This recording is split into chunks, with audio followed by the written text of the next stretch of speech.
आज भी बहुत बातें की जाती हैं कि कैसे मूल अमेरिकी निवासी शामन चील बन जाते हैं।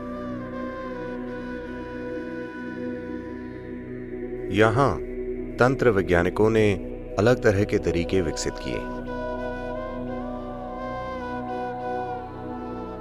वो दूसरे रूप उठाते हैं और उनसे एक विशेष तरीके से काम करवाते हैं। तंत्र विज्ञान के कई आयाम हैं।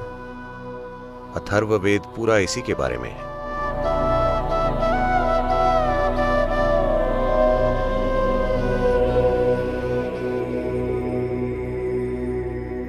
इन्हें तंत्र के रूप में किया जाता है। हाल ही में जब हम नेपाल में पैदल यात्रा कर रहे थे तो हम एक ऐसी घाटी में पहुंचे जहां कुछ नेपाली कबीले इस तरह का तंत्र कर रहे थे जानवरों के साथ। ये बहुत शक्तिशाली प्रक्रियाएं हैं, लेकिन ये चीजें महत्वपूर्ण और उपयोगी तब थी जब आधुनिक तकनीकें नहीं आई थी, क्योंकि आप कुछ चीजें कर सकते थे। एक पूरी शामन परंपरा है जिसमें वो आज भी बहुत बातें की जाती हैं कि कैसे मूल अमेरिकी निवासी शामन चील बन जाते हैं, मक्खी बन जाते हैं, भेड़िया बन जाते हैं, खुद को किसी अन्य रूप में बदल देते हैं और कहीं पहुंच जाते हैं। तो ये सिर्फ कहानियां नहीं हैं, ये बिल्कुल संभव है कि कोई खुद को इन रूपों में बदल सकता है अगर वो चाहे तो। यहाँ हमारे तंत्र वैज्ञानिक वे खुद को पक्षी या जानवर में बदलने की चिंता नहीं करते, क्योंकि खतरा है। क्योंकि जब आप कोई अन्य रूप लेते हैं तो इस शरीर को सुरक्षित रखना होगा और इसका हमेशा गलत इस्तेमाल होगा।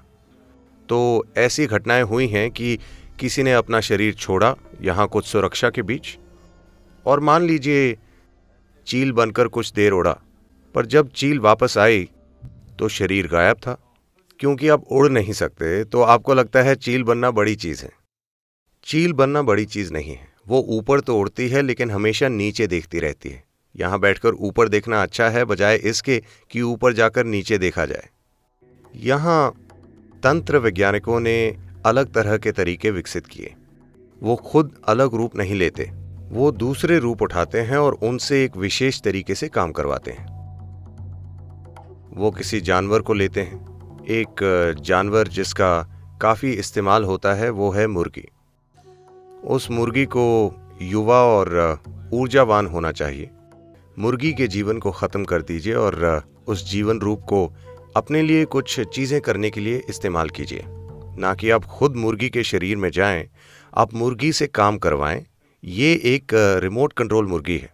रिमोट कंट्रोल मुर्गी इससे बेहतर है कि आप खुद मुर्गी बन जाएं, क्योंकि आपके मुर्गी बनने से खतरा है। आप अपना शरीर छोड़कर गए, आप मुर्गी बनकर कहीं गए और कुछ करने की कोशिश की और आप किसी की तंदूरी मुर्गी बन गए। तंत्र विज्ञान के कई आयाम हैं। एक वेद इसी के प्रति समर्पित है। अथर्ववेद पूरा इसी के बारे में है। अगर आप दो शरीर बदल सकें, ये और वो, तो आप और ज्यादा उलझ जाएंगे जीवन की प्रक्रिया में, उसकी तुलना में जितने आप अभी उलझे हैं। इसकी जबरदस्त शक्ति आपको कई तरीकों से बर्बाद कर देती है।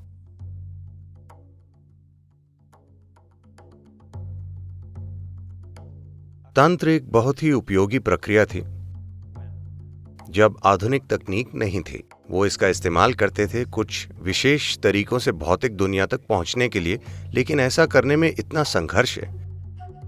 पर आज तंत्र उतना महत्वपूर्ण नहीं है, क्योंकि लगभग हर चीज जो तंत्र कर सकता है उससे भी कहीं ज्यादा आधुनिक तकनीक कर रही है।